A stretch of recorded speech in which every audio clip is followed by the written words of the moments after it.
எல்லா மக்களாலும் ரசிக்கப்படுகிற ஒரு நடிகர் யாரோ, நட்சத்திரம் யாரோ, அவர் தான் வந்து சூப்பர் ஸ்டார், உயர்ந்த இடத்துக்கு வர்றாரு. தமிழ் சினிமாவில் எல்லாருக்கும் பிடிச்ச ஹீரோவா ஒரு சிலர் இருப்பாங்க. குழந்தைங்களுக்கு ஒரு பிடித்தமான நடிகர் ஆயிட்டார். எம்ஜிஆர், ரஜினிகாந்த், விஜய், அந்த லைன்ல இன்னைக்கு சிவகார்த்திகேயன். எம்ஜிஆர், ரஜினி, விஜய், சிவகார்த்திகேயன்.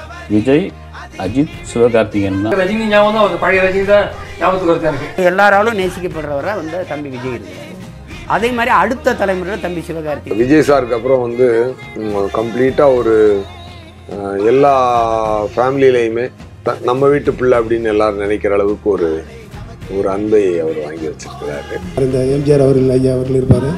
அதுக்கடுத்து ரஜினி சார், அதுக்கடுத்து விஜய் சார், அதுக்கடுத்து அந்த வரிசையில் இன்னைக்கு சிவகார்த்திகேயன் வந்து அனைத்து தரப்பினருக்கும் பிடித்த ஹீரோவாக இருக்கிறது சந்தோஷமாக இருக்குது. குடும்பங்களின் நாயகன் அப்படிங்கிற அளவு கேட்டார் அவர். ரொம்ப ஒரு ஃபேமிலி ஆடியன்ஸ்க்கான ஆடியன்ஸ். ஏன்னா அது வந்து டெஃபினட்டாக வந்து இந்த மாதிரி ஒரு இவ்வளோ பெரிய ஃபேமிலி மாஸ் உள்ள இது வந்து எனக்கு தெரிஞ்ச ரஜினி சாருக்கு இருந்திருக்கு. இன்னைக்கு சிவகார்த்திகேயன் படம்னா ஒவ்வொரு குழந்தையும் பார்க்க ஆசைப்படுறாங்க. அது வந்து எந்தவித மாற்று கருத்தும் கிடையவே கிடையாது.